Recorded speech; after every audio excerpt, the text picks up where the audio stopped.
Toca Livros e Editora Universo dos Livros apresentam Segredos para Convencer Qualquer Um de Qualquer Coisa, de Roger Dawson, narrado por Sérgio Meneghello. O que é uma negociação poderosa? Introdução. Desde que meu primeiro livro foi publicado, muita coisa aconteceu na minha vida e no mundo. A maior mudança de todas e que afetou a todos foi a internet, evidentemente. A comunicação tornou-se tão mais fácil. Nos dias atuais, acordo e respondo a e-mails que chegaram dos lugares mais variados no mundo enquanto eu dormia. Além disso, posso dar uma palestra sobre negociações poderosas em Xangai, diretamente de Seattle. Este livro reflete o admirável mundo em que vivemos. Aqui você encontrará capítulos expandidos sobre negociação com pessoas de diferentes culturas. Foi o que aprendi ao apresentar seminários sobre negociações poderosas ao redor do mundo, do Kuwait à Nigéria e à China, da Nova Zelândia à Islândia. Apesar de culturas tão distintas, penso que todos nós queremos a mesma coisa ao fazer uma transação. Um acordo justo entre as duas partes. Queremos usar novas habilidades e negócios para subirmos de cargo. Queremos ser suficientemente capacitados para não sermos ludibriados. Em Segredos para Convencer Qualquer Um de Qualquer Coisa, você encontrará capítulos sobre dois assuntos que parecem fascinar os participantes dos meus seminários: a linguagem corporal e as mensagens subliminares de uma conversa de negócios. Conhecem a teoria da alta tecnologia versus alto contato? Ela prega que os contatos pessoais se tornam mais importantes à medida que imergimos em nossas máquinas, ou seja, nossa necessidade de conhecer melhor as pessoas é proporcional ao isolamento gerado pelas tecnologias atuais. A presente edição inclui capítulos expandidos sobre mediação e arbitragem. Essa foi uma grande transformação no nosso mundo nas últimas décadas, e muito bem-vinda, por sinal. Levar um conflito para os tribunais tornou-se muito caro e demorado para alcançar uma resolução. A tendência é substituir um processo judicial por uma mediação de conflitos, ou seja, quando pessoas de boa-fé, guiadas por um mediador treinado, busca uma solução aceitável para ambos os lados. Ao final da maioria dos capítulos, você encontrará também os pontos para lembrar, que podem funcionar como um lembrete. Sua utilidade é particularmente profícua para ouvir antes de entrar em uma reunião. Busque essa sessão e ouça rapidamente durante o caminho para a sua reunião. Como eu disse anteriormente, muita coisa mudou nos últimos anos. Mas muitas outras permanecem inalteradas. O objetivo de uma negociação é chegar a uma solução vantajosa para ambas as partes e fechar um negócio com um sentimento de vitória. Negociadores que prezam por uma solução frutífera para ambas as partes sempre dão exemplo das duas pessoas que possuem apenas uma laranja. Elas decidem dividir a laranja em duas partes, e cada uma fica com metade do que realmente precisava. Para que se torne ainda mais justo, decidem que uma cortará a laranja e a outra escolherá a parte que prefere. No entanto, à medida que discutem quais são suas necessidades subjacentes, descobrem que um dos interessados precisa da laranja para fazer um suco e o outro precisa da casca para fazer um bolo. Então, ambos encontraram uma forma mágica de satisfazer as necessidades sem que nenhuma saia em desvantagem. Claro que isso poderia acontecer no mundo real, mas não de maneira substancial. Encaremos a realidade. Quando se está em uma mesa de negociação, provavelmente as duas partes querem a mesma coisa. Não há chances de alcançar uma solução favorável para ambas dessa maneira. Se a outra parte estiver na posição de compradora, desejará o menor preço e você o maior. Se a outra parte estiver na posição de vendedora, desejará o maior preço e você o menor. Em outras palavras, a outra parte vai querer tirar dinheiro do seu bolso e colocar no bolso dela. As boas transações assumem uma posição distinta. Elas ensinam como ganhar uma negociação, mas sem deixar de promover uma sensação de vitória à outra parte. Comprometo-me a lhe ensinar todo o necessário, bem como a proporcionar um sentimento de bem-estar à outra parte, sem que ela se arrependa no dia seguinte. Pelo contrário, no dia seguinte, ela há de se sentir bem-sucedida, assim como você. A habilidade de fazer com que os outros se sintam vitoriosos é crucial, ao ponto de ser praticamente uma das definições de um negociador poderoso. Duas pessoas podem iniciar um processo em que as circunstâncias são exatamente as mesmas, por exemplo, vendendo ou comprando um imóvel ou equipamento. Ambas podem fechar o negócio dentro das mesmas condições e preço. Porém, o negociador poderoso levanta da mesa de negociação com um cliente satisfeito, enquanto o cliente de um negociador fraco levanta-se da mesa hesitante. Se você aprender e aplicar os segredos para convencer qualquer um de qualquer coisa, nunca sentirá que perdeu para a outra parte e sempre sairá das negociações com um sentimento de confiança e com aprendizados adquiridos na área de relacionamento interpessoal. Caso tenha comentários, sugestões, histórias para compartilhar, reclamações ou dúvidas, envie um e-mail para roger@rogerdawson.com. Seção 1. Começando o jogo das negociações poderosas. Há uma série de regras a serem seguidas durante o jogo das negociações poderosas. A grande diferença entre esse jogo de xadrez é que, ao negociar, a outra pessoa não precisa saber das regras. A outra parte responderá de maneira previsível às suas jogadas, não por mágica da metafísica, mas porque milhares de alunos compartilharam suas experiências comigo ao longo dos anos. E a partir desse feedback, é possível prever como a outra pessoa reagirá às suas jogadas. Nem sempre isso acontecerá, claro, mas a probabilidade é grande, já que a negociação é considerada muito mais ciência do que arte. Se você joga xadrez, sabe que lances estratégicos são chamados de jogadas de mestre. Quando falo sobre jogadas de mestre, refiro-me a ações estratégicas. Neste livro, ensinarei a escolher a jogada de mestre apropriada. Sua habilidade de escolher a correta e usá-la no momento apropriado mitigará os riscos. Ao iniciar um jogo, as jogadas iniciais são responsáveis por lhe favorecerem. Jogadas intermediárias são responsáveis por manterem o jogo ao seu favor. Já as jogadas finais devem ser usadas quando você está pronto para dar o checkmate, ou, no vocabulário de vendas, para fechar uma venda.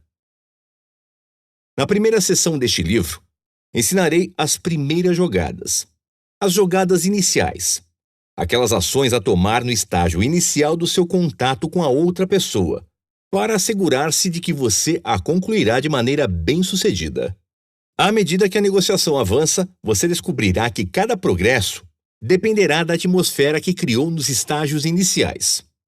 Você deve determinar quais solicitações fará e a atitude que deverá apresentar por meio de um plano traçado cuidadosamente e que abranja os elementos da transação. Suas jogadas iniciais serão as responsáveis por sua vitória ou seu fracasso. Elas devem ser usadas com base em uma avaliação cuidadosa da outra pessoa, do mercado e das outras empresas. Depois, ensinarei as jogadas intermediárias, que são responsáveis por manter a dinâmica ao seu favor. Durante essa fase, diferentes variáveis serão trazidas à mesa. As ações tomadas por cada parte, por exemplo, criarão correntes que os impelirão para lados diferentes. Você aprenderá a responder a essas pressões e a continuar no comando do jogo. Ao final, mostrarei o que são jogadas antiéticas, princípios de negociação e jogadas finais, que são utilizadas para concluir a negociação de acordo com o seu desejo inicial realizado, mas suscitando uma sensação de vitória na outra parte. Os últimos instantes podem fazer toda a diferença. Assim como em uma corrida de cavalos, há apenas um ponto que importa: a linha de chegada. Na posição de negociador, você aprenderá como controlar o processo de maneira suave até a linha de chegada. Vamos iniciar o aprendizado dessas grandes jogadas. Mas antes disso, algumas palavras a respeito de gênero. Muita coisa aconteceu acerca desta questão desde que me mudei da Inglaterra para os Estados Unidos. Nos dias de hoje, o presidente John F. Kennedy não poderia dizer: nosso objetivo é que o homem pise na Lua e volte em segurança para a Terra. Bob Kennedy não teria ganhado a eleição se dissesse que alguns homens veem as coisas como elas são e se perguntam: por quê? Eu sonho com coisas impossíveis e me pergunto: por que não? Neste livro, o politicamente correto é referir-se a qualquer homem ou mulher como ele ou ela. Nestes novos computadores cheios de inovações por meio dos quais escrevemos livros, me levaria apenas 5 minutos para ler dessa maneira. Mas confie em mim, vocês odiariam. Seria como caminhar descalço sobre pedras quentes à medida que tentassem entender tudo. Assim como o meu brilhante editor Ed Brandon, o qual não deixa passar nada, me disse: use ele ou ela para que os leitores saibam que um gênero pode referir-se ao outro e vice-versa. Então, é isso que você vai encontrar aqui. Se ainda estiver insatisfeito com essa mudança, envie um e-mail para roger@rogerdawson.com. Iniciando as jogadas de negociação. Peça mais do que pode ter. Capítulo 1. Uma das regras essenciais das negociações poderosas é pedir mais do que você conseguir. Segundo Henry Kissinger, a efetividade em uma mesa de conferência depende da valorização da demanda. Algumas razões pelas quais você deve fazer isso são: por que você deve solicitar um desconto maior do que acha que pode conseguir? Por que você deve pedir ao seu chefe uma sala executiva, apesar de acreditar que só vai conseguir uma sala particular? Se estiver participando de uma seleção para um emprego, por que você deve pedir um salário maior e mais benefícios do que acredita que podem lhe oferecer? Se estiver insatisfeito com o seu prato em um restaurante, por que você deve pedir ao maître para cancelar a conta, apesar de achar que eles somente descontarão o valor daquele item? Se você já pensou sobre isso, provavelmente listou algumas razões para pedir mais do que esperava ter. A resposta óbvia é que isso lhe fornece espaço para a negociação. Se estiver vendendo algo, pode baixar, mas nunca aumentar o preço. Se estiver comprando algo, sempre pode melhorar a sua oferta de compra. Sobre isso, quando chegarmos ao capítulo 14, mostrarei como conseguir mais. É mais fácil conseguir algumas coisas ao fim de uma negociação do que no início delas. Portanto, o que você deve pedir mais é sua PPM, ou seja, sua posição plausível máxima. Isto é, o máximo que pode solicitar e ainda demonstrar coerência. Quanto menos souber sobre a outra parte, mais alta a sua proposta inicial deve ser, por 2 razões. 1. Suas suposições podem estar equivocadas. Se você não conhece bem a outra pessoa ou suas necessidades, ela pode estar disposta a pagar mais do que você imagina. Se estiver vendendo, pode ser que esteja disposta a aceitar um valor menor do que você pensa. 2. Se for um novo relacionamento de negócios, você parecerá mais colaborativo se fizer grandes concessões. Quanto mais conhecer a outra pessoa e suas necessidades, mais espaço terá para modificar a sua posição. Se a outra parte não o conhece bem, suas solicitações iniciais podem ser mais ousadas. Se você demandar mais do que a sua PPM, adicione flexibilidade. Se sua posição inicial for ousada e sua atitude for do tipo pegar ou largar, pode ser que nem consiga de fato iniciar uma negociação. A resposta da outra pessoa pode ser fora de cogitação. Portanto, se iniciar de maneira ousada, seja flexível. Se você estiver comprando um imóvel, você pode dizer: você está vendendo seu imóvel por $200 mil e, com base em tudo o que conhece, parece-lhe um preço justo. Talvez você conheça algo que eu não conheço, mas de acordo com as pesquisas que fiz, creio que poderíamos falar em algo próximo de $160 mil. Nesse momento, pode ser que o vendedor pense que o valor é impraticável. Esse valor é ridículo. Nunca venderei o imóvel por esse valor. Mas ele parece sincero. Então, se continuar negociando, o que terei de ceder só para ver até onde ele pode chegar?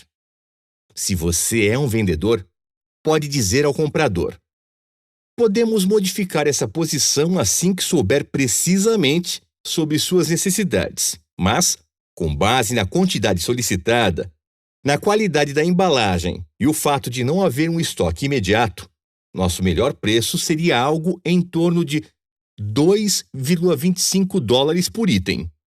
Nesse ponto, a outra pessoa pensará: que ousado, não parece haver flexibilidade aí. Então levarei um tempo para negociar e ver até onde consigo chegar. A menos que você seja um negociador experiente, aqui está o problema que você encontrará nisso. A sua PPM real é mais alta do que você imagina. Todos nós temos medo de sermos ridicularizados pela outra pessoa, algo que abordarei no capítulo 55, o chamado O Poder Coercitivo. Relutamos em assumir posições que podem causar riscos a outra pessoa. Devido a essa intimidação, você desejará diminuir a sua PPM a um ponto abaixo do valor máximo que a outra pessoa considera plausível. Outra razão para pedir mais do que pode ter é óbvia aos olhos de um otimista. Você pode realmente conseguir. Você não sabe como o universo estará alinhado naquele dia. Talvez o seu santo esteja olhando por você naquele momento e pensando: aquela moça é uma boa pessoa e tem trabalhado tanto. Deixe-me ajudá-la. Então você pode ter o que quer, mas somente se pedir. Além disso, demandar mais do que espera conseguir aumenta o valor percebido do objeto da solicitação. Em uma seleção para uma vaga de trabalho, pedir uma remuneração maior implica que o contratante o enxergue como um profissional de maior valor. Se estiver vendendo um carro, fará com que o comprador acredite que o carro de fato vale mais. Outra vantagem é evitar impasses. Para exemplificar, usemos a Guerra do Golfo Pérsico. O que havíamos solicitado a Saddam Hussein? Solicitar não é bem a palavra.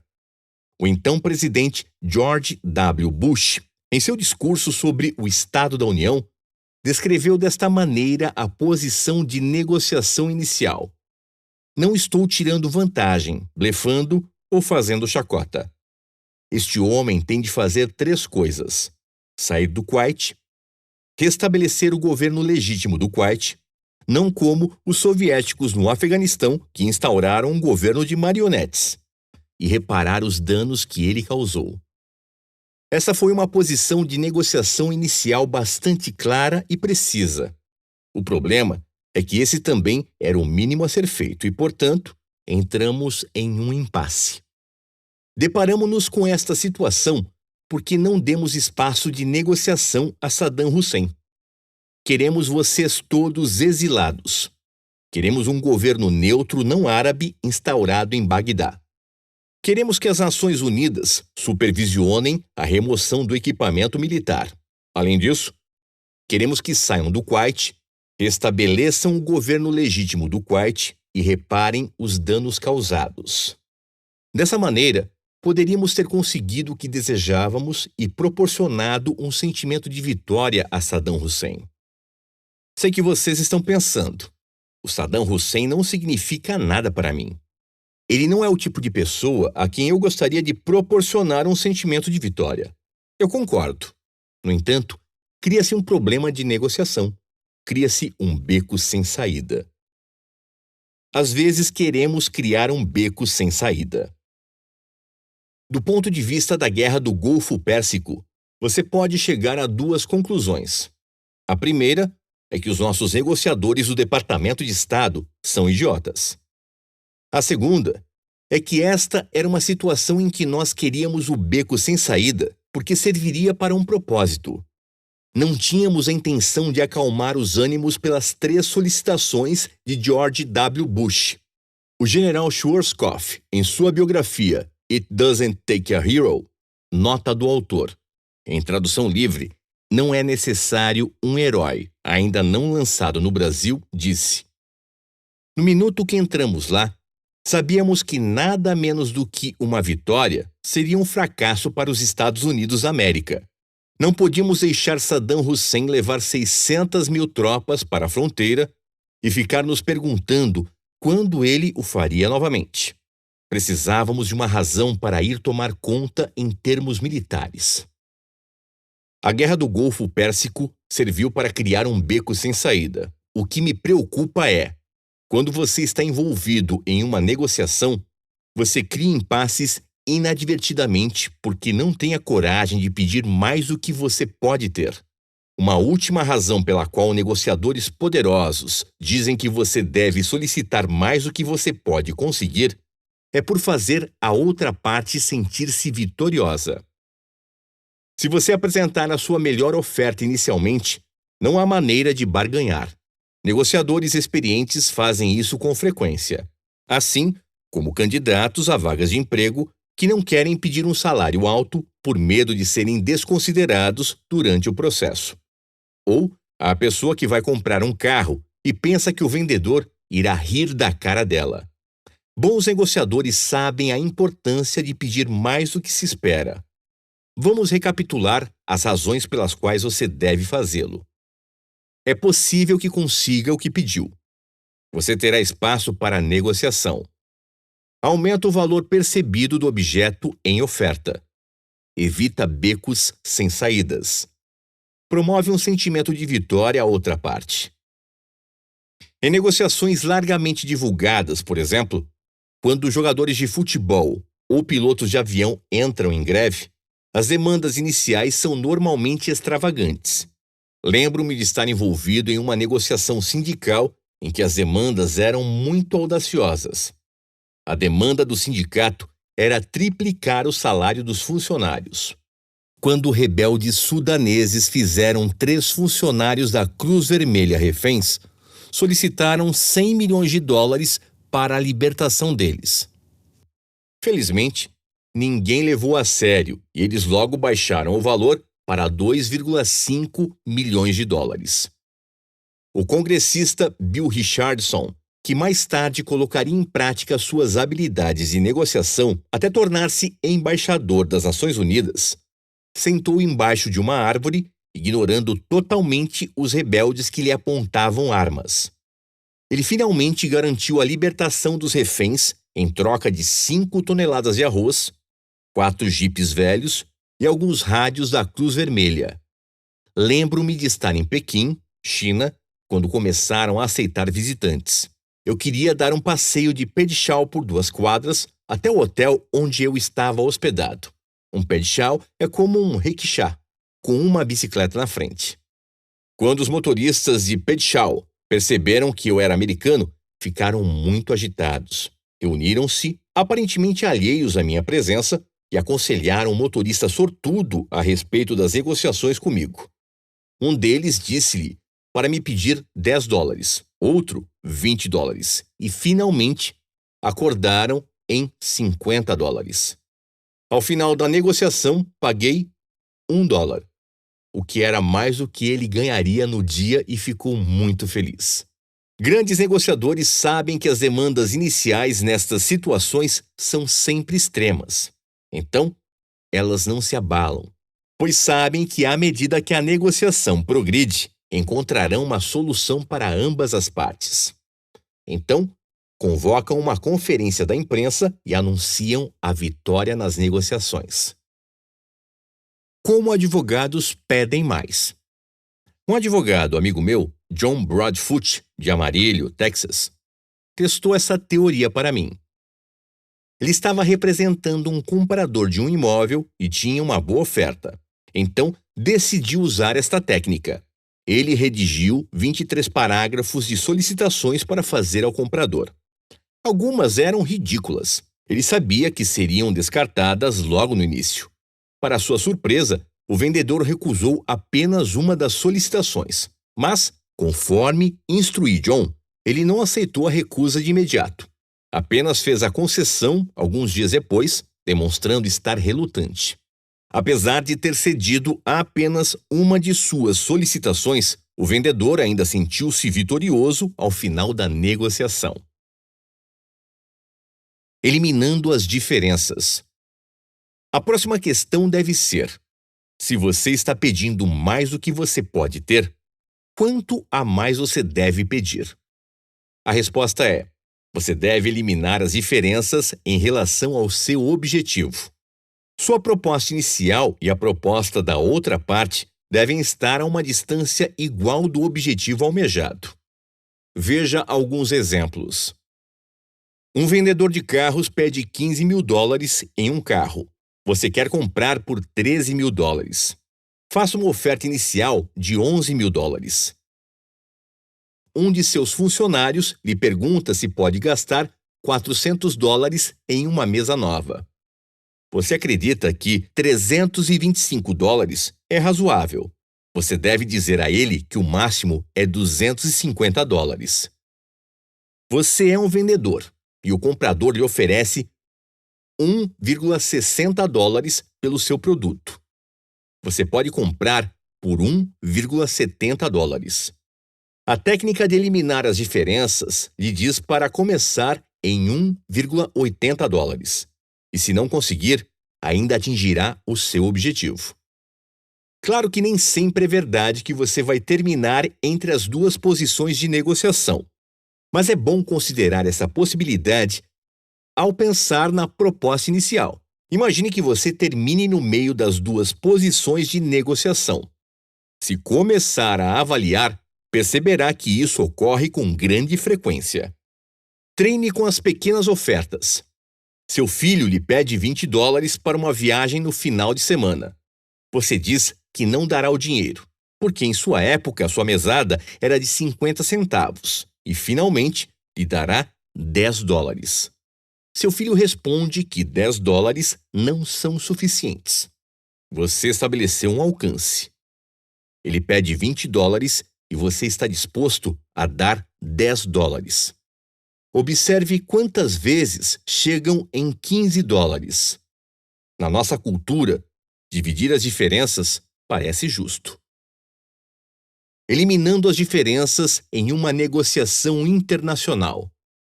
E nas grandes ofertas? Em 1982, os Estados Unidos estavam em negociação para o pagamento de um grande empréstimo internacional com o governo do México. Eles estavam prestes a inadimplir $82 bilhões. O chefe de negociações era Jesus Herzog, o ministro das Finanças. O secretário do Tesouro, Donald Reagan, e o presidente da Reserva Federal, Paul Volcker, representavam o nosso lado. Em uma solução criativa, pedimos ao México que fornecesse enormes quantidades de petróleo à nossa reserva estratégica e Herzog concordou. Mas não parou por aí. Propusemos ao México o pagamento de uma taxa de $100 milhões, que era uma forma politicamente aceitável de pagar os juros acumulados. Quando o presidente López Portillo soube da nossa solicitação, ficou enfurecido. Ele disse algo como: "Falem para o presidente Ronald Reagan cair morto. Não vamos pagar aos Estados Unidos uma taxa de negociação, nem um peso sequer." Aí percebemos o alcance da negociação. Pedimos $100 milhões e eles ofereceram 0. Adivinhe quanto eles nos pagaram? 50 milhões de dólares. Sejam ofertas pequenas ou grandes, temos o costume de eliminar as diferenças. Com essa técnica, os negociadores poderosos podem ficar seguros de que ainda conseguirão o que querem. Para eliminar as diferenças, você precisa que a outra pessoa lhe diga qual é a posição dela em primeiro lugar. Se a pessoa fizer com que você diga primeiramente qual é a sua posição, então ela é que eliminará as diferenças e que vai conseguir o que quer. Esse é um princípio subjacente de negociação, ao qual retornarei mais adiante. Capítulo 26. Fazer com que a outra pessoa revele primeiramente sua posição. Pode não ser tão ruim quanto imagina, mas é a única maneira de eliminar as diferenças em uma oferta. Por outro lado, não deixe que alguém faça isso primeiro. Se a situação atual está favorável e você não está sob pressão, seja franco. Você me abordou e as coisas estão bem dessa maneira para mim. Se você quiser fazer negócios, terá de me fazer uma oferta. Outro benefício de eliminar diferenças é que essa técnica lhe diz muito a respeito do tamanho das suas concessões no decorrer da negociação. Vamos observar como isso aconteceria em 3 situações que descrevi anteriormente. O vendedor de carros pede 15 mil dólares e você quer pagar 13 mil. Você ofereceu 11 mil inicialmente. Se o vendedor baixar para 14.500 dólares, você pode aumentar sua oferta para 11.500 dólares. Se ele abaixar para 14.200 dólares, você também pode aumentar sua oferta em 300 dólares, ou seja, 11.800 dólares.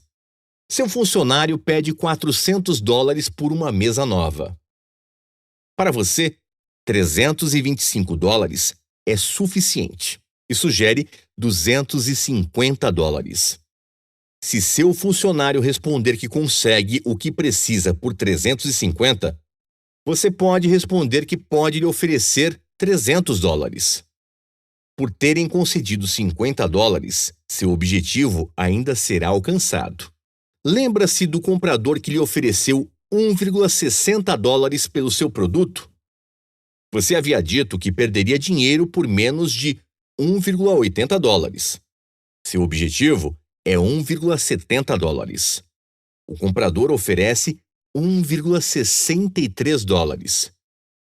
Você pode então baixar para 1,77 dólares e o seu objetivo ainda estará entre as 2 propostas em questão.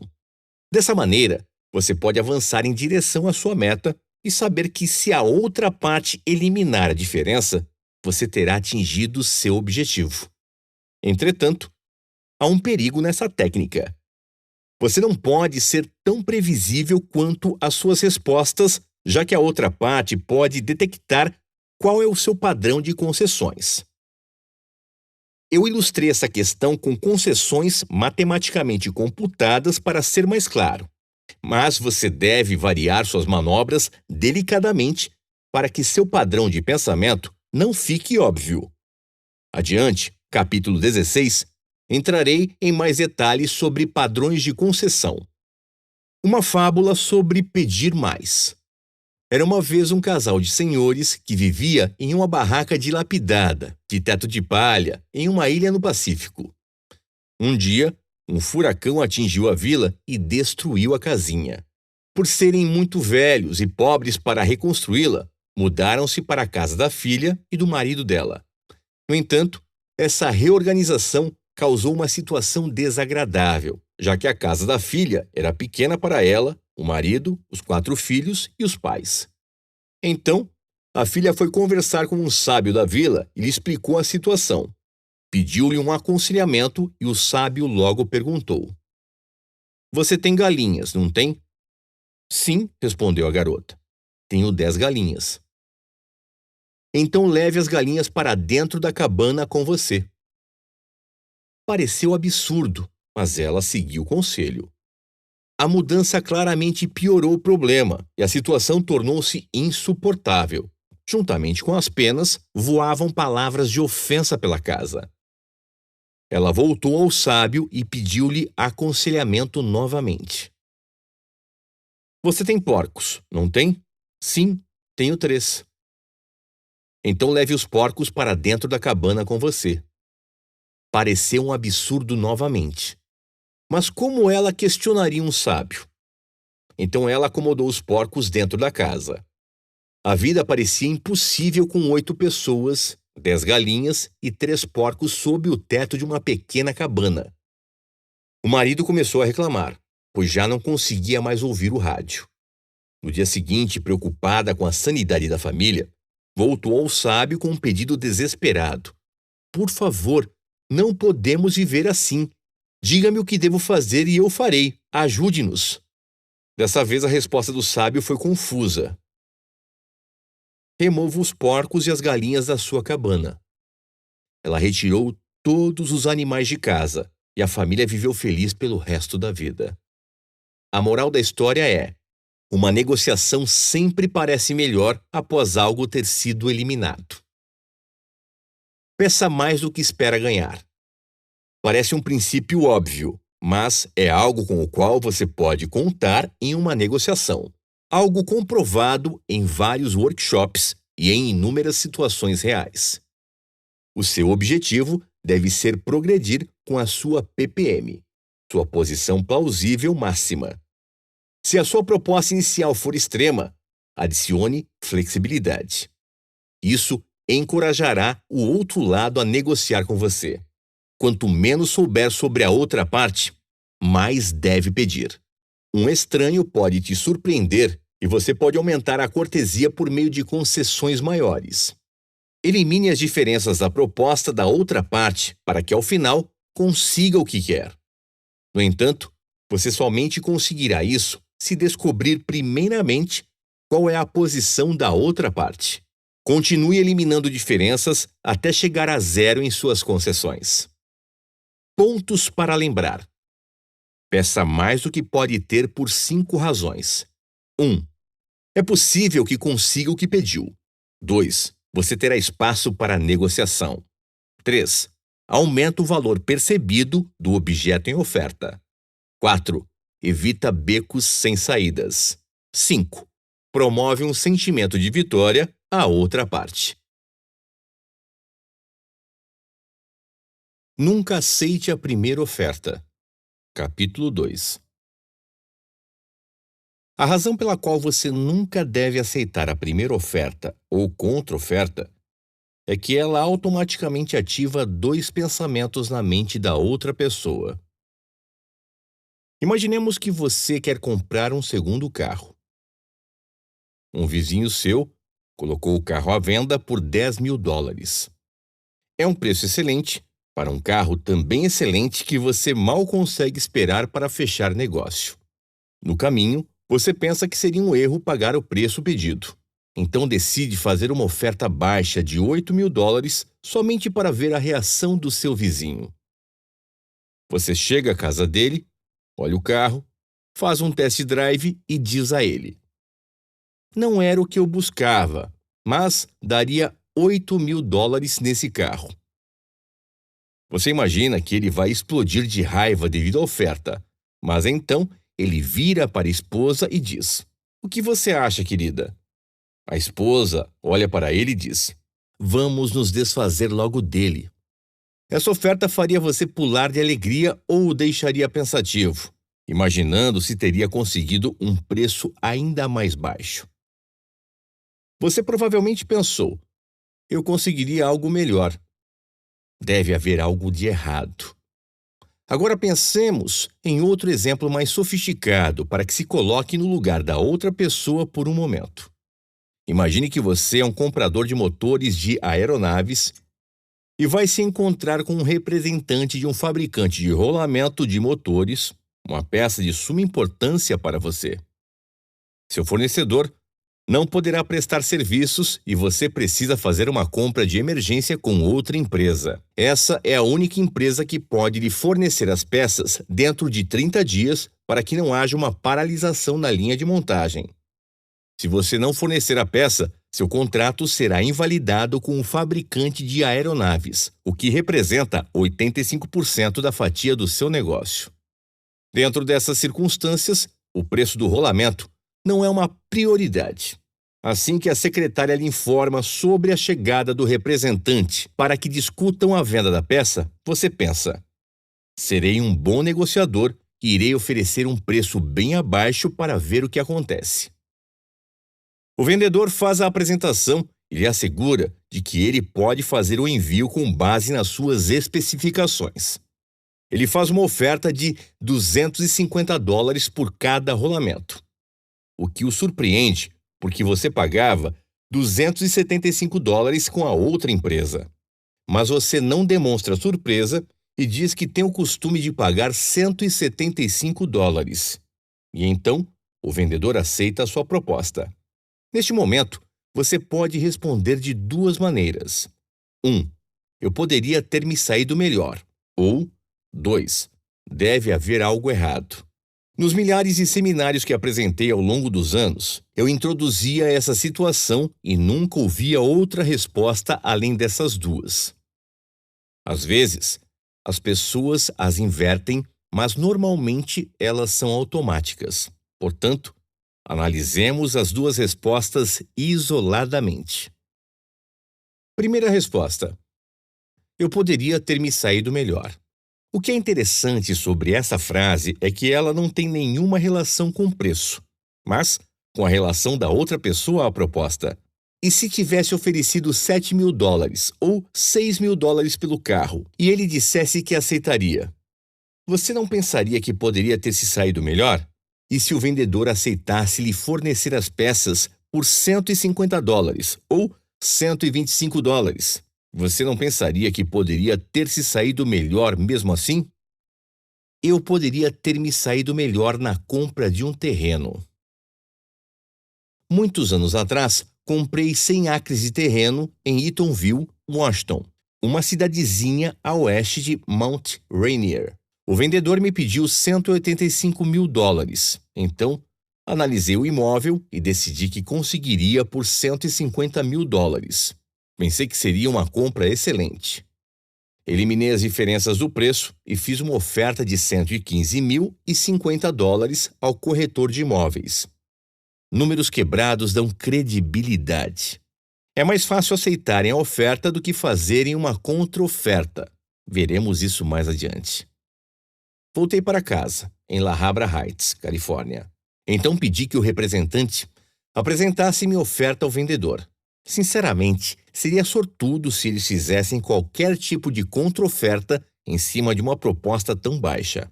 Para minha surpresa, recebi uma carta alguns dias depois, com o preço e os termos da proposta aceitos.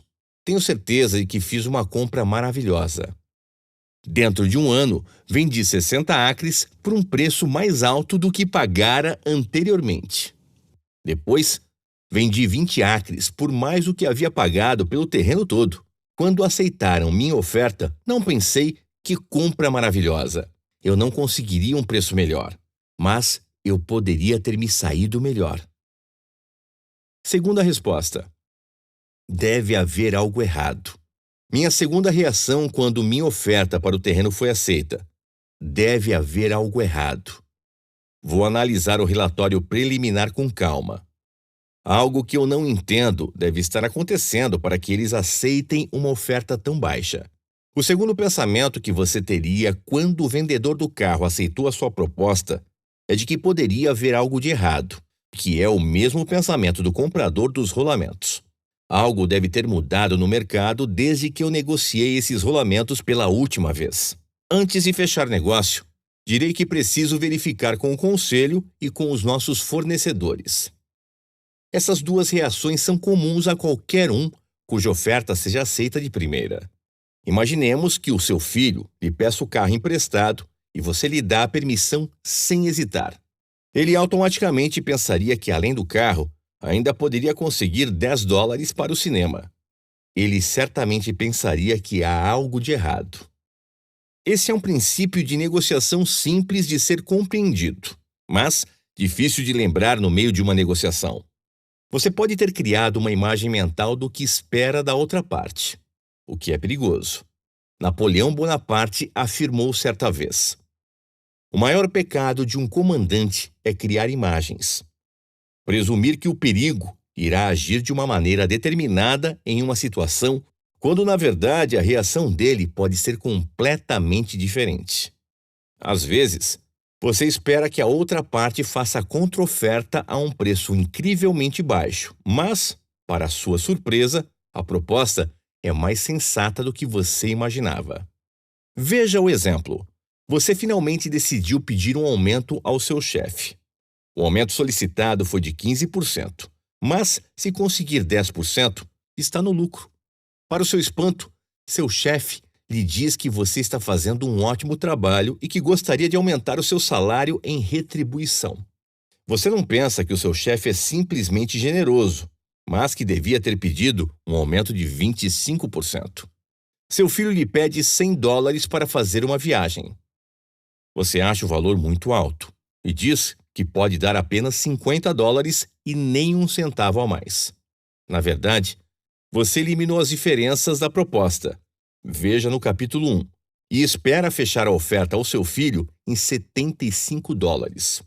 Surpreendentemente, seu filho aceita, mesmo pensando que ficaria apertado.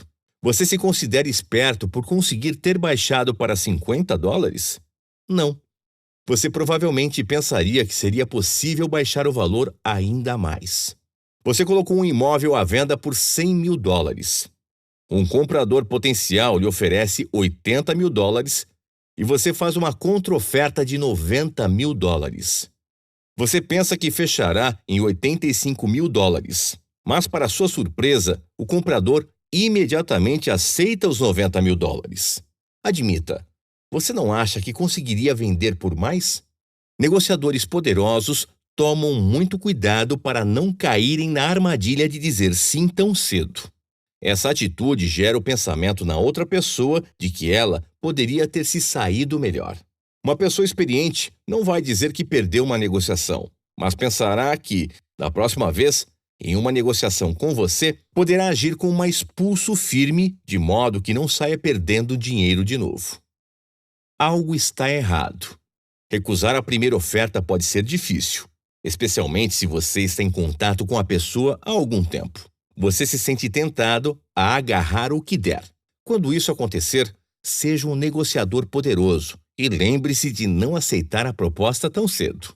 Muitos anos atrás, eu presidia uma corretora de imóveis com 28 escritórios e 540 funcionários no sul da Califórnia. Um dia, um representante de vendas me ofereceu um espaço em uma revista local para anunciar a empresa. Eu conhecia a revista e sabia que seria uma excelente oportunidade, então imediatamente quis anunciar lá.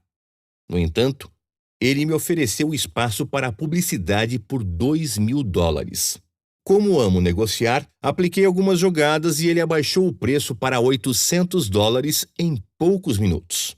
Perguntei-me se não conseguiria um preço ainda mais baixo se continuasse a negociação com ele. Usei jogadas intermediárias chamadas máxima autoridade. Capítulo 7. Eu disse que conversaria com o conselho de administração da empresa naquela noite e voltaria a conversar com ele. Alguns dias mais tarde, liguei para ele e disse: estou muito envergonhado. Realmente achei que o conselho não encontraria problemas no preço que me ofereceu, mas eles estão reticentes no momento. Estamos com um problema de orçamento nos últimos tempos. Eles fizeram uma contra-oferta que me deixa um pouco envergonhado. Então, o representante da revista perguntou qual era a contra-oferta. Eu disse, de $500. O representante aceitou. Senti-me enganado, já que ele me ofereceu $2 mil a princípio. Sinto que poderia ter conseguido um preço ainda melhor. No entanto, há uma observação nessa história. Normalmente, reluto bastante em contar esses acontecimentos em meus seminários por medo de que cheguem às pessoas com as quais negociei no passado. Todavia, muitos anos atrás, em uma palestra para uma convenção de corretores de imóveis da Associação da Califórnia, em San Diego, contei essa história e o representante da revista estava presente no lugar. Quando terminei a palestra, ele veio em minha direção. Pensei que ele esbravejaria, mas ele apertou minha mão e sorriu. Muito obrigado pela explicação. Eu não sabia da minha tendência de fechar uma negociação tão cedo. Nunca mais farei isso. Em certas situações, aceite a primeira oferta. Eu pensava que essa regra não tinha exceções, até que Tim Rush, um executivo de imóveis em Los Angeles, me disse: ontem à noite, eu estava dirigindo no Boulevard Hollywood e ouvindo aos seus áudios. Parei em um posto de gasolina para usar o toalete. Quando voltei, alguém enfiou uma arma na minha costela e disse: olá, amigão, passa a carteira. Com os seus áudios em minha mente, eu ofereci dar o dinheiro e ficar com a carteira e os cartões de crédito. Justo? E o assaltante repetiu: amigão, eu pedi para passar a carteira. Moral da história: a esta altura da vida, às vezes é melhor aceitar a primeira oferta, apesar de a regra servir para quase 100% das situações. Pontos para lembrar: 1. Nunca diga sim à primeira proposta ou contraproposta. Ela faz você pensar: eu poderia ter me saído melhor e deve haver algo errado. 2. O maior perigo é criar imagens mentais a respeito do que a outra pessoa vai dizer. Você pode ser surpreendido e baixar a guarda. Tenha cuidado. Recue. Capítulo 3. Negociadores poderosos sabem que você deve recuar e agir com choque e surpresa frente às propostas da outra parte. Digamos que você está em um resort e observa um artista trabalhar com carvão vegetal. Você pergunta qual é o preço e ele diz $15. Se você não parecer chocado, as próximas palavras dele serão: e $20, se quiser colorido. Se não mostrar surpresa, ele continuará oferecendo produtos ainda mais caros. Talvez você conheça alguém que nunca recuaria por questão de dignidade. Normalmente, é o tipo de pessoa que entra em uma loja e pergunta quanto é o casaco. $2.000. O vendedor responde. Essa pessoa ainda diria: não está ruim. Você deveria estar tendo um ataque cardíaco no chão agora. Sei que parece ridículo, mas a verdade é que quando alguém faz uma proposta, ela espera uma reação. Ela nem sempre espera uma resposta, mas certamente estará atenta à reação. Por exemplo, você vende computadores e o comprador quer que você inclua uma garantia estendida. Você quer comprar um carro e o vendedor lhe oferece uma quantia ínfima para fazer uma troca. Você vende suprimentos e o comprador pede que você despache a mercadoria sem cobrança de taxa extra. Você colocou sua casa à venda e o comprador quer se mudar 2 semanas após o fechamento do negócio. Em cada uma dessas situações, a outra parte pode não ter pensado que você concordaria, mas, se não recuar, ela pensará que pode convencê-lo se tiver pulso firme nas negociações.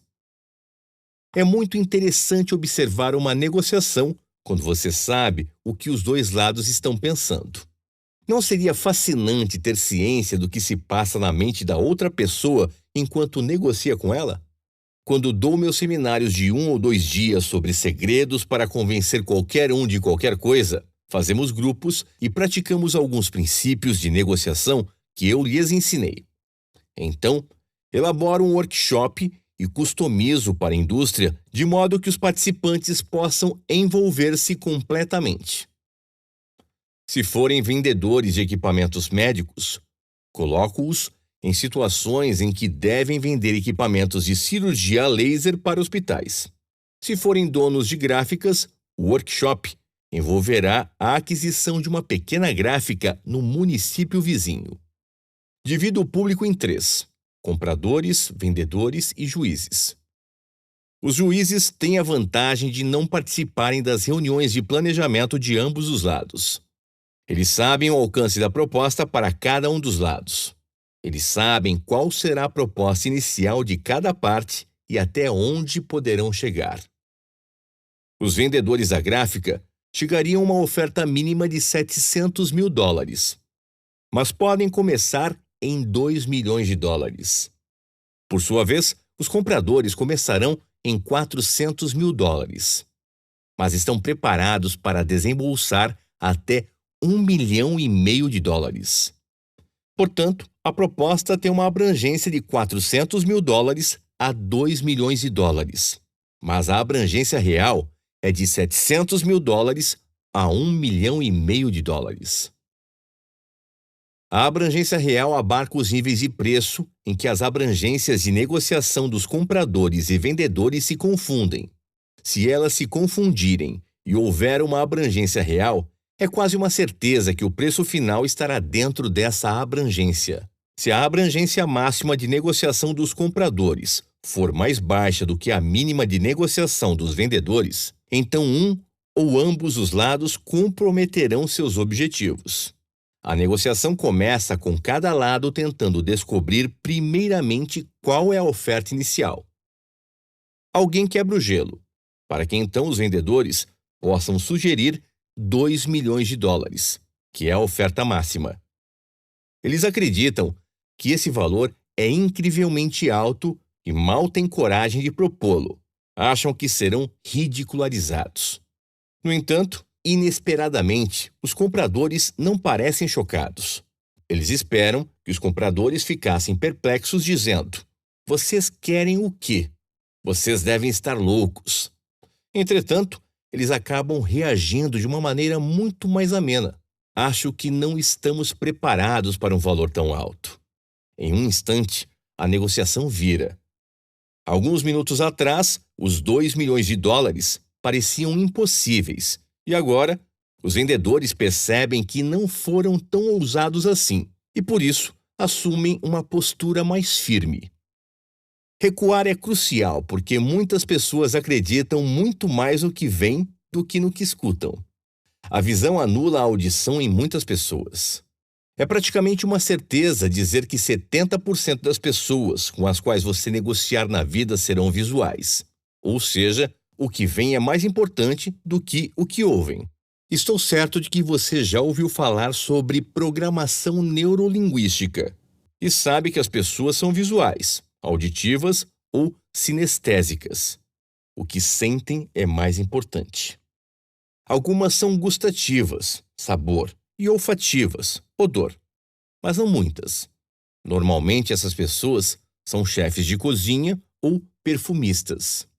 Se você quer descobrir qual é o sentido mais aguçado em você, feche os olhos por 10 segundos e pense na casa em que você viveu quando tinha 10 anos de idade. Se você provavelmente viu a casa em sua mente, você é visual.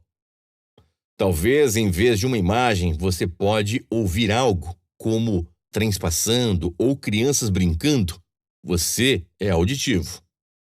Neil Berman, um psicoterapeuta amigo meu, de Santa Fé, Novo México, lembra-se de cada conversa que já teve com cada paciente, mas, se encontrá-los no supermercado, não reconhece suas feições.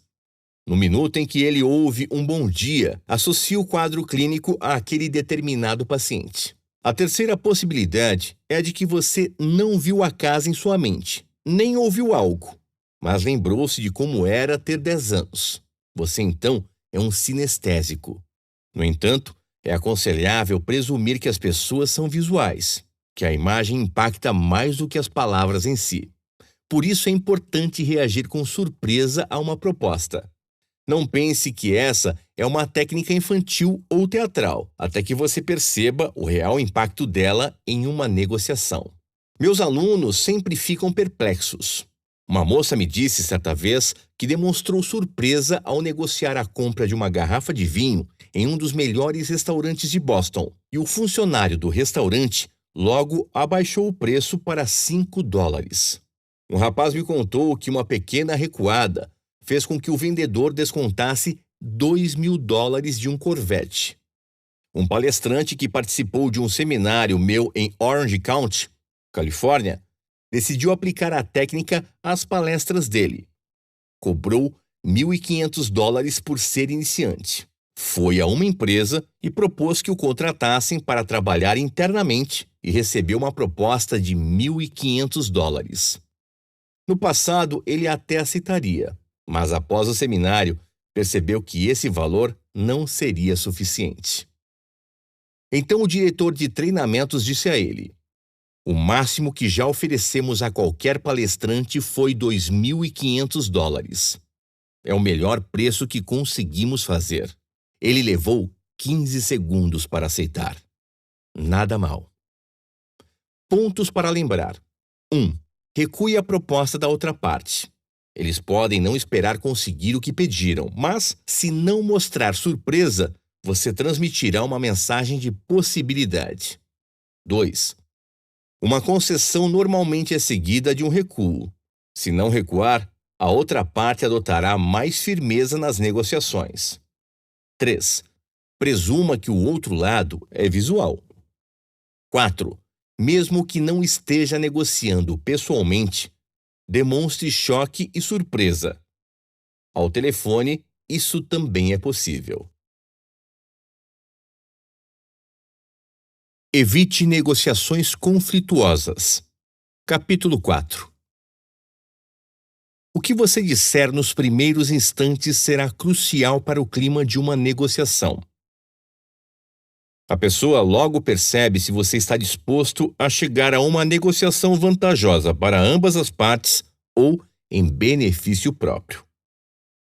Este é um problema em relação ao tipo de negociação assumido por advogados. Eles são negociadores conflituosos. Você recebe um envelope com letras garrafais e, quando abre a carta, qual é a primeira frase? Uma ameaça. O que eles farão caso você não lhes obedeça. Advogados são negociadores conflituosos. Eu estava apresentando um seminário para 50 advogados que lidavam com processos judiciais de negligência médica, ou, como eles preferiam se auto-intitular, processos judiciais de responsabilidade médica. Eu nunca conheci um advogado sequer que se interessasse em seminários sobre técnicas de negociação, apesar de ser exatamente o que eles fazem, e aquelas pessoas não eram uma exceção. A empresa para a qual trabalhavam condicionou os trabalhos futuros à participação em meu seminário. Os advogados compareceram, mas não estavam muito felizes de passar o sábado comigo. No entanto, assim que iniciamos, eles se envolveram e pareciam satisfeitos. Eles ficaram intrigados com um caso que apresentei sobre um cirurgião sendo processado por um incidente com uma freira. Eu mal acreditava como eles podiam ser tão conflituosos. Muitos deles começaram a fazer ameaças e a situação tomou uma proporção inimaginável. Tive de parar o exercício e dizer que, se eles quisessem resolver o caso sem um litígio tão caro, e realmente comecei a duvidar das razões deles, não poderiam adotar uma postura tão conflituosa nos primeiros estágios da negociação. Tenha cuidado com o que diz no início. Se a pessoa adotar uma posição com a qual você discorda, não discuta.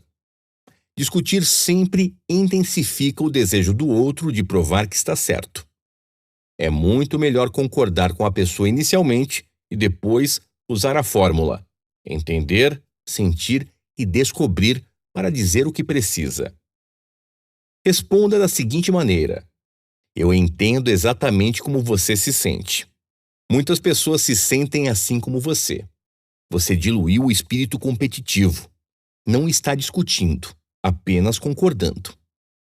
Mas sabe o que descobrimos?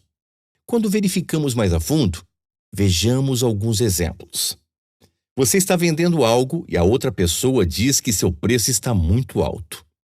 Se concordar, ela irá provar que está certa e você errado. Em vez disso, diga que entende como a pessoa se sente, que outras pessoas se sentem como ela quando se deparam com esse preço, mas que, se ela observar tudo o que está sendo oferecido, o preço se torna o melhor do mercado. Negociações de contrato de salário são abordadas com riqueza de detalhe no meu livro Secrets of Power Salary Negotiating. Nota do autor, em tradução livre: Segredos de negociações poderosas de salário, ainda não lançado no Brasil. Imagine que você está participando de uma seleção de emprego e o diretor lhe diz que você não tem experiência suficiente no ramo. Se você responder: já fiz coisas muito mais complicadas no passado, pode parecer que está tentando parecer certo e ele errado. Só vai servir para reforçar a ideia que ele tem ao seu respeito. Em vez disso, diga: entendo como você se sente a esse respeito. Muitas outras pessoas se sentiram assim como você, mas há algumas semelhanças entre o trabalho que faço atualmente e este, apesar de não serem tão aparentes. Por exemplo, você é um vendedor, e um determinado comprador diz que o departamento de entregas da empresa para a qual você trabalha é problemático.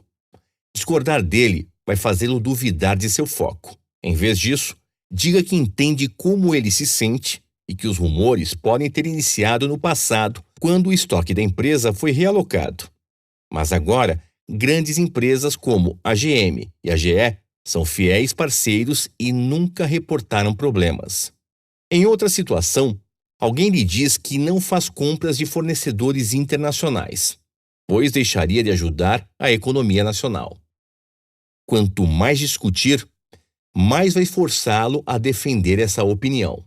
Em vez disso, diga que entende como ele se sente e que ele não é o único, mas que devido à assembleia realizada na Tailândia, foi possível aumentar a mão de obra em 42%. Por isso, mantenha o hábito de concordar e depois dizer a sua opinião de maneira mais branda. Nos meus seminários, às vezes peço àqueles que estão na primeira fileira que se levantem. Peço que abram as mãos em direção às minhas, com as palmas abertas. Sem dizer nada, começo a empurrar as mãos do participante para trás. As pessoas o empurram de volta se você as empurra. Da mesma maneira, quando você discute com alguém, a outra pessoa reagirá da mesma maneira. Outra questão sobre a técnica, entender, sentir e descobrir, é que ela fornece tempo para pensar. Às vezes, nos deparamos com pessoas que não estão em um bom dia, assim como pode acontecer com você. Você pode ser um vendedor ligando para agendar uma reunião e o possível comprador lhe diz que não tem tempo para ser perturbado por vendedores chatos. Você fica chocado e não sabe o que dizer. Mas com a técnica entender, sentir, descobrir, pode dizer que entende como a pessoa se sente e que muitos se sentem assim, mas que descobriu algo que pode interessá-lo. Essa técnica lhe dá tempo para recompor a sua postura e saber o que dizer. Pontos para lembrar. 1. Não discuta nos primeiros estágios de uma negociação para não criar conflitos. 2. Use a fórmula entender, sentir, descobrir para neutralizar a hostilidade. 3. Essa fórmula lhe fornece tempo para pensar em meio a ofensas. O vendedor e o comprador relutantes. Capítulo 5. Imagine por um instante que você é o dono de um veleiro e está desesperado para vendê-lo. Quando o comprou foi legal, mas hoje em dia raramente viaja de barco, sem falar nas altas taxas que continua pagando. É manhã de domingo, você recusou ir jogar golfe com seus amigos porque precisa ir ao porto limpar o veleiro.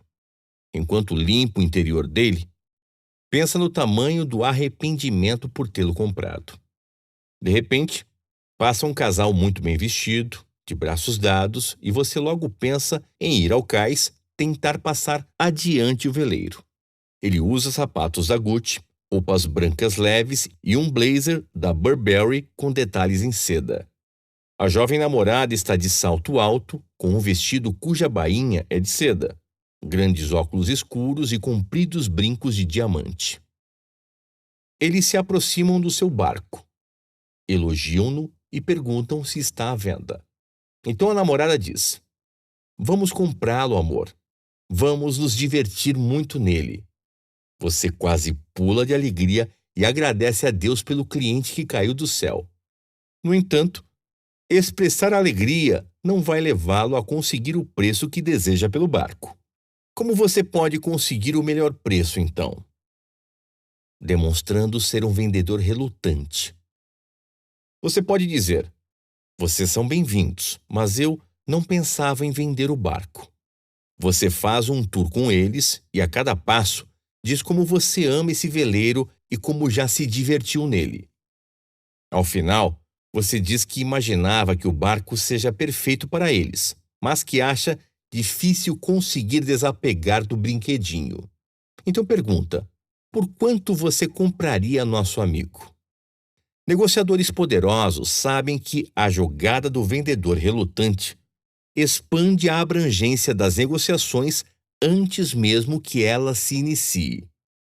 Se fez um bom trabalho em provocar o desejo de ter o barco no cliente, ele terá pensado em um valor de abrangência. Ele pode estar pensando em $30.000 no máximo, $25.000 como um valor justo e $20.000 seria uma barganha.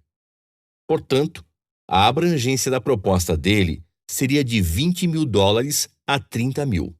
Ao agir como um vendedor relutante, você aumentará a abrangência da oferta dele, a qual pode chegar a $40.000. Se você tivesse demonstrado alegria em vender o barco, ele lhe ofereceria apenas $20.000.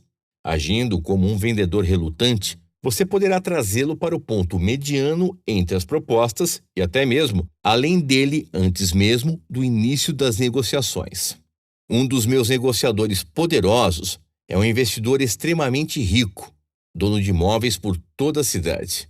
Ele é muito bem-sucedido, um profissional de destaque.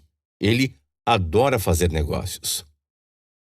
Assim como muitos investidores, a estratégia dele é simples: comprar uma propriedade pelo preço e condições justos, esperar que ela valorize e vendê-la por um preço alto. Muitos investidores pequenos lhe fazem ofertas de compra, ansiosos para adquirir um de seus consagrados imóveis. É nesse momento que o prestigiado investidor utiliza as jogadas do vendedor relutante. Ele analisa a oferta em silêncio e, quando termina, devolve ao comprador e diz que não sabe se quer vender a propriedade. Tenho um grande apreço por esse imóvel. Eu queria mantê-lo, na verdade, para dá-lo de presente à minha filha assim que ela terminar a faculdade. Por isso, não acho que posso vendê-lo por um preço abaixo do total. Ele vale muito para mim, mas agradeço por ter trazido uma oferta para a minha apreciação. Mas, para que não perca seu tempo, qual é o valor máximo que poderia oferecer por ela?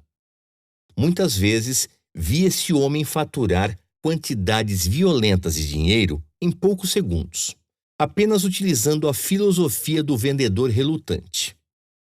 Negociadores poderosos sempre tentam nivelar a abrangência máxima da outra parte antes que a negociação sequer tenha começado. Quando você estiver desesperado, haja de maneira relutante. Alguns anos atrás, o presidente dos Estados Unidos, Donald Trump, estava passando por vários problemas. Seus imóveis estavam alavancados e o mercado imobiliário em Nova York quase entrou em colapso. Ele precisava levantar dinheiro de maneira rápida para que sobrevivesse à crise. Seu maior negócio foi vender o St. Moritz Hotel. Ele o havia comprado 3 anos antes dos Helmsley por $79 milhões. Estava localizado próximo ao Plaza Hotel, o qual havia adquirido recentemente. Ou seja, ele não precisava de mais um. Alan Bond, um australiano milionário e impetuoso, expressou interesse na compra do St. Moritz. Mesmo desesperado para vendê-lo, Trump agiu de maneira relutante. Puxa, Alan, o St. Moritz não. É meu imóvel favorito. Nunca vou vendê-lo. Será propriedade dos meus netos. Vendo qualquer outra coisa. Faço uma oferta, mas o St. Moritz não. No entanto, sendo justo com você, quanto você pagaria por ele? A menos que você perceba o que ele está fazendo, você move a sua abrangência máxima para um nível intermediário ou alto antes que a negociação comece de fato. Alan Bond pagou a Trump 160 milhões de dólares pelo St. Moritz, o dinheiro que ele precisava para sobreviver à recessão imobiliária.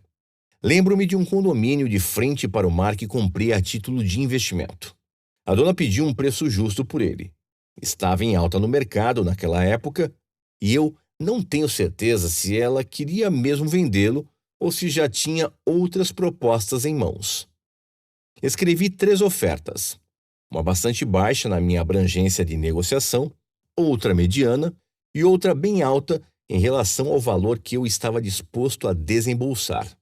Marquei uma reunião para encontrar a vendedora, a qual havia se mudado de um condomínio em Long Beach para Pasadena. Após algum tempo de conversa, percebi que ela não tinha outras ofertas para o imóvel que eu queria. Peguei a oferta mais baixa e ofereci. Ela aceitou, e quando vendi o condomínio no ano passado, consegui um valor mais alto do que o dobro do que eu havia pagado. Mas atenção! Você somente pode fazer isso em vendas diretas com o dono. Se um corretor tabelou o imóvel, significa que ele está trabalhando pelo vendedor e é obrigado a dizer-lhe se ele está ciente de que o comprador poderia pagar um valor maior. Essa é a razão pela qual você sempre deve tabelar o seu imóvel com um corretor quando colocá-lo à venda. Negociadores poderosos agem como vendedores relutantes quando estão trabalhando. Vejamos o contrário. O comprador relutante. Coloque-se do outro lado da mesa por um momento. Digamos que você tem a incumbência de comprar os equipamentos de informática da sua empresa. Como você faria para obter o preço mais baixo? Eu convidaria a vendedora a fazer uma apresentação. Faria todas as perguntas possíveis e, ao final, ainda diria: obrigado pelo tempo dispensado. Gostei da sua apresentação, mas não é a maneira que trabalhamos. No entanto, lhe desejo tudo de bom. Esperamos que você tenha gostado desta prévia. Para continuar ouvindo este audiolivro no Google Play Livros, use o link na descrição do vídeo.